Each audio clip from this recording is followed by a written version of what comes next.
জয় বৃষভানুনন্দিনী রাধে রাধে, বৃষভানুনন্দিনী রাধে রাধে।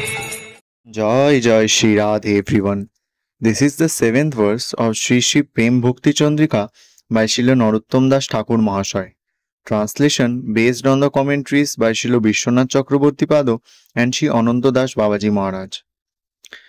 বৈষ্ণব চরণ রেণু ভূষণ করিয়া তনু, যাহা হইতে অনুভব হয়।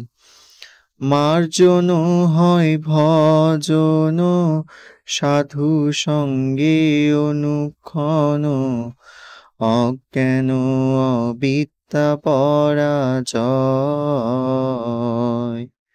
Translation: Adorn your bodies with the food dust of the Vaishnavas, so you will gain transcendental experience. By constantly performing bhajan in the company of the saints, you will be purified and ignorance will be destroyed. Joy Joy Shri Radhe. Joy Radhe